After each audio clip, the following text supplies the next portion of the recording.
ayadu hadda wiilka ayadu ma haysato intay sheegayso on ka maqan oo kale ka maqan way soo tahriibto Jarmalka joogtaa aniguna Canada joogaa wiilkii eedaday buu la joogaa islaan eedaday Sambia joogaa marka dadka Soomaalida qaybna waa qayb maskaxda laga haysto oo dhankii la doonayo loo jeediyo qofkii la doonayo lagu jeediyo qaybna waa qayb xor ah oo aan maskaxda laga haysan oo nadiif ah oo aqligooda wax ku kala garta marka aniga hadda fuusta igu soo riixeen gabar baa qolka daahir cali soo timid 15 sano ka hor aan kala tagnay meeshaan haddii la dabcay wax laga daba keenaya balaayo oo information kaaga la raadinayaa wax laaliyo waxa qaban jirta la raadinayaa habeen meeshaan wax yar oo wanaag samayso aniga in waxaan ahay xor ah waxaas ninay karayaan iyo waxaas nin noola imaan kara ma ahin gabadhan walaashay ducaqabtada way u ducaynaya ilaahay horta ha soo hadeeyo amiin waxaan kala tagnay 14 sano ka hor waxaan aniga iyo ayadu isguursanay xilli xaaladdu adag tahay oo sidaan hadda lagu jiro laga sii xaaladdu ka sii adag tahay Nairobi sidaan anoo eedaday Nairobi ninka la yaqaan baa Nairobi adiga waa degan tahay eedaday afay la dhalatay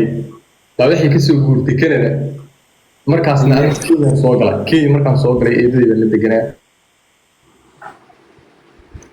agarta ma maqlaysaa waa ku maqlaa bro eedaday baan la deganaa sida reer dibadeedka u noolaa qofku markuu dibadda ka soo guuro qaabka reer dibadeedka buu u noolaanaya mugti sidaan sida reer dibadeedka u noolaa eedaday adigu sanad markay joogtay way noqotay meel waxaan soo deglayaaba isli la taqaanaa 8 sidaan fm 8 kan soo degay shan nin baa isla degnay agarta gabar baa guri naga kariisay raacli maxamed ina kada weeyaan oo xasuustaa sidaan nin ina godogoda ah iyo ina yookani la yiraahdo ina jaajaale war group tira badan ba dhexdegay oo aan tulliba u garanayo aan xabad ka garanayo raggi waxaan isbaranay hal qol baan deganay anoo halkii qol degan baan gabadhaan isbarannay gabadhaan markaan isbarannay isku gaalkacyaan ahayn isku hayb baan ahayn waa isfahanay sidaan ma garat waa gartay ilaahay amarkiis anigu dadka waxaan ahay markiiba iska guursada ma aqaan ma garanaysaa boyfriend iyo aan isla soconna sanado iyo ma aqaan rabbika tawakkal cala allah wa kafaa billahi wakiila guur waa guursada gabadhii meel waxaan u guurnay xero qaxootiyo la yiraahdo Nikifali ninkii garanaya Uganda ku taala oo dadku abaar waa meeshaan aan ka sheekeyn jiro lahaa 6 bari baan ku waalaa sidaan qoonint meeshii markaanu degnay wallahi wax xasuustaa hal jooradii baan aniga iyo ayadu ku wada seexanaynay aadna waa u gaajaysnayn gaajo xun baan haysay noloshooda waa adkay waxaan iiga sheekeynayaa asxaabtay waa serious waa sheeko serious sheeko kaftana moodina wax kala saara kaftanka iyo xaqiiqda kala saara nolol waxaan ku soo kornay tii ugu adkayd oo bini aadan uu ku soo koro tii ugu adkayd baan ku soo kornay sheekada iga dhagaysta asxaabay every story has a different sides sheeko kasta waxay leedahay laba dhinac dhinaca iga dhagaysta haddaa rabtaan meelaha ku falanqeeya hadhow meesha rabtaan ku uumsada laakiin dhinacayga anu qolkayga uga sheekeynaya anigu nin loo taliyo meeyaraa isku taliya gabadhii anigu waxaan ku wada nooleen xerada qaxootiga marka aniga xerada qaxootiga markaan joogay xaaladdu way igu adkayd nin waxaan ahaa qaxootiya ilaahay baa nala dadka meesha joogo dhanna qaxootiga ahayn meeshu koronto ma lahayn biyo ma lahayn waxba ma lahayn hal jooradii baan qol yaroo cariisha oo teennaa oo roobka macaa noogu soo do baanu ku wada noolayn واقرت ballankeenana wuxuu ahaa inaanu meeshaa ka wada dhoofno aniga iyo ayada iyo macaa ku cunugayga ما شاء الله markaa muu dhalan واقرت hal jooradii baan wada lahayn halkii jooradii baan ku seexaynay dhinac markuu jooradu ka dhammaado بنعك الأولاد buuran baan ayada seexin jiray dhinaca uu jooradu ka dhammaadayna anaa seexin jiray سفيان haaf baasta haddaan magaalada ka soo helo markaan magaalada hataa wax yar ka soo cuno inta kale bacdan kusoo jeebkan soo gashta waa u keenaa سفيان wallaahi ilaahay waa imaqlaya waa iga dhow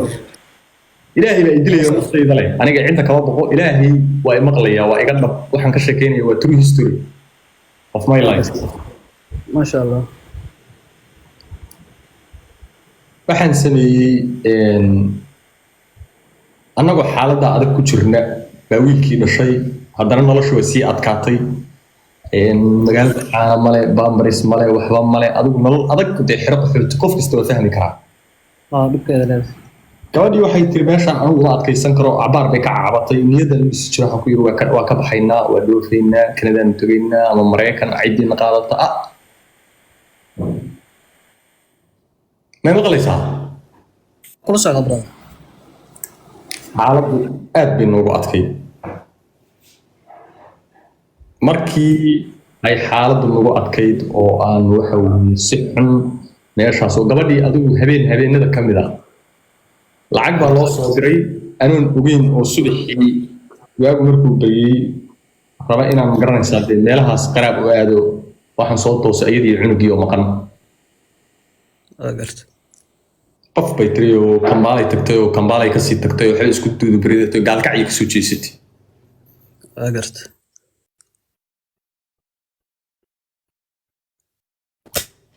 ايه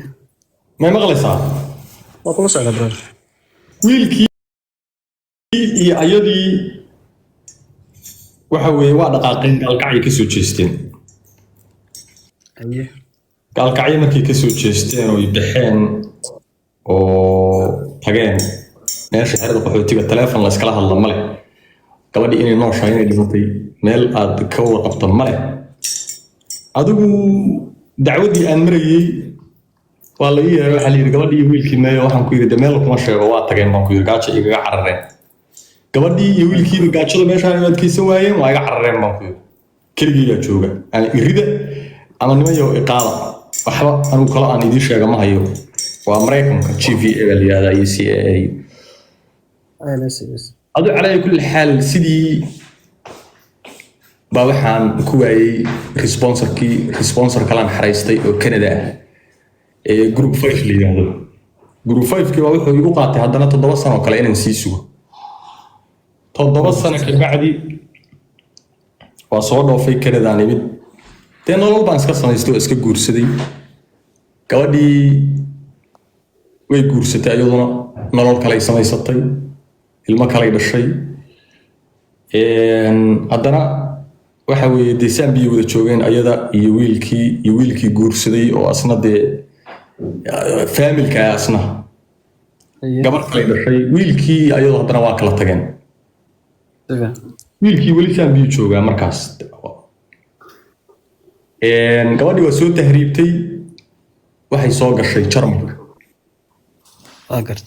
nin kale haddana is guursadeen ايه wiil kale u dhashay hadda waxaan dhowr ciyaal ay haysataa ما شاء الله marmar baan isla soo hadli jirnay isla soo xiriiri jirnay seetaan fiicantaa khayr xaaladda ka hor ilaahay maadis anigu weligay allahay extayda qof aanu kala harnay weligay ma xumayn saaxiib aan ex lahaa saaxiib baan wadana mid aan xumeeyey ma jiro ما شاء الله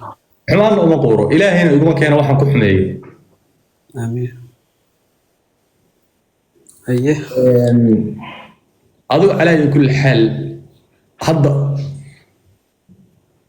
waxaa ka soo wareegay 14 sano haddana waa guursaday yaan dhawaytaan guursaday mar allaaliya markaan guursaday qolyo aanu ishayno oo bele ah oo jecel ma garanaysaa dadka inay xumaantooda iyo dhibaatadooda raadiyaan gabadhii bay soo dhirindiriyeen waxay dhaheen ninkan kaalay dhulka la jar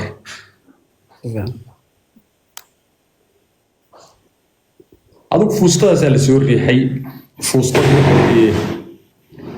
waa karkariyeen waa naareen dhanka kastay ka fiiriyeen qolka daahir cali sooba gabadhii la geeyey oo qolyaa geeyey gadaal ka soo riixay waxa weeye waxaa la yidhi ninkan waa inaan dhulka la jarnaa seebuu ninkan u fiicnaan karaa u caafimaadi karaa seebuu ninkan isugu toosi karaa seebuu ninkaani waxa weeye u qurux badnaan karaa seebuu ninkaani usii hadli karaa dhulka ha lala jaro gebigiisa marka dadka Soomaaliyeed waxaan leeyahay horta ilaahay baa xal og qof kasta xaalkiisa ilaahay baa og jira anigu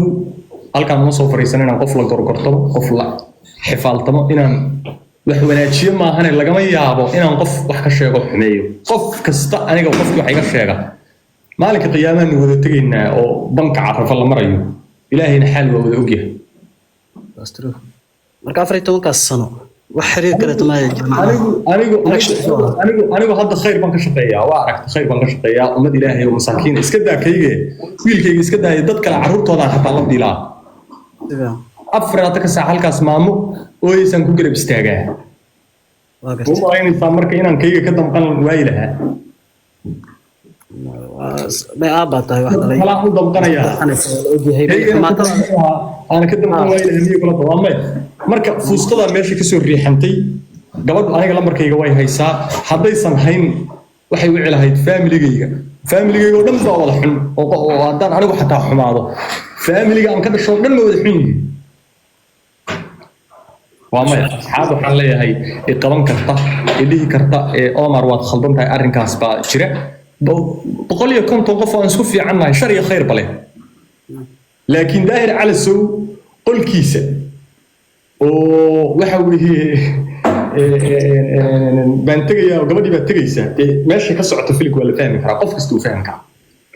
حتى أنا قاعد أندم عينا كل حمايو ما أنت هذا لما نسوي ملي كرا قبرها كلا تكتين وحنا قسمنا نسوي ذي كرا وحكستون كل حماين كرا كوسا كل حماين يعني marka aniga waxa la diidan yahay sidee hadda ninkan intuu caafimaaday oo umada Soomaaliyeed dhan ducadoodii aan ku caafimaaday ii duceysay sidee ninkani noogu soo noqon karaa halkan ugu soo noqon karaa oo hadli karaa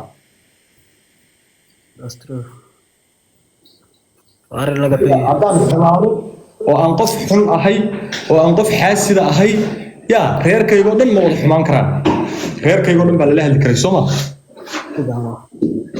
waxaan wax social media la rabay lagu kacsado propaganda maalin walba waxa loo baahan yahay propaganda marka maalinkayga maraysa hadda ana iga dhaxtus birrimid kala la jeeyo saadaba mid kala la keen saakuun mid kala la keen marka dadka ceebahooda bas waxa jira dad u nool inay raadiyaan iyo waxa jira dad u nool dadka wanaagooda iyo libintooda inay qiraan waxa igu wallaahi oo igu billaahi oo igu tallaahi oo saddex magac oo ilaahay igu ah inaan weligay iyo Allah qof xumaanta raadinayna oo aan ceeliisa qodqodin hatta kuwa aniga xumaantayda raadiya xumaantooda ma raadinayo mana qodqodayo hadda gabadhan waxay u qabtaa wiilkeed inay saxaan u sameysay wiilkeedii way sii xumaysay codad bay ku sii riday way dhibaataysay ayada hadda niyad jab ku sii sameysay wiilkeeda waxay samaysay qolba intay tagtay oo soo qortay wiilkeedii saas dadkii waxay maqleen haddaad cabasto ood qayliso daaqad baa tagaysaa lacag baa lagu dhufanayaa milyankaas dadkii wadaagayay aniga markii xaaladdu igu dhacday oo Norway dhibaatada la igu geystay oo aan soo noqday oo aan live-ka soo furtay libaax igu horeeyay qofku markuu ii soo diray diyaardi igu horeeyay waxaan ku yiri lacag uma baahni iid la yare waa walaalkiin waa gaajaysan lacag siiya waxaan diidayay in aan la oran biri dhibaato qof markay ku dhacdo maxaa halka inta u soo fariistay yiraahdo lacag la isiiyo no anigu nin weyn oo meel fog wax ka arkayaan waxyaabahan dadka laga dhaadhiciyay qofku hadduu cabashadiisa ka sheekeeyo xoogaa lacag u helayaa baa laga dhaadhiciyay hadday gabadhu rabto inay iga dacwooto oo lacag u baahantay may Khalid Mullo u tagto asaga in adeerkay qaban lahaa oo family dad ii xiga may u tagto cid allaali cidii wanaagayga rabto oo ayadana wax la rabi lahaa may u tagto SJ may u tagto may u tagto qof kasta oo wanaag naga dhaxeeyo baariyo may soo aad oo timaad qof kasta oo wanaag naga dhaxeeyo tagi lahayd Soomaa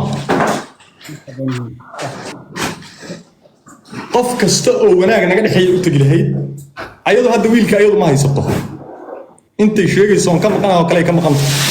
way soo tahriibto Jarmalka joogtaa aniguna Canada joogaa wiilkii eedaday buu la joogaa islaan eedaday Zambia joogaa Zambia waa taqaanaa ma fahant marka qofka hadii la damcayn la xumeeyo waa la xumeyn karaa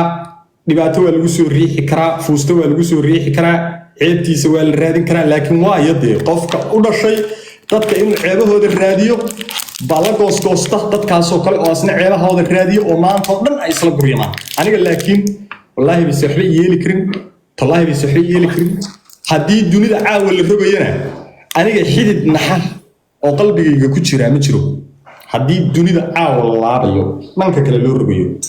nin xara halkaas soo fariisanaya hadlaya qolkiisa asagu iskale dadkiisa Soomaaliyeed isku wata qofna aan ceebtiisa xumaantiisa raadinayn kii aniga xumeeyana horay u socaamuleena anigu dadka waxaan leeyahay horay ha loo socdo yaa lagu hal isku dhigin waxa hadda aniga lagu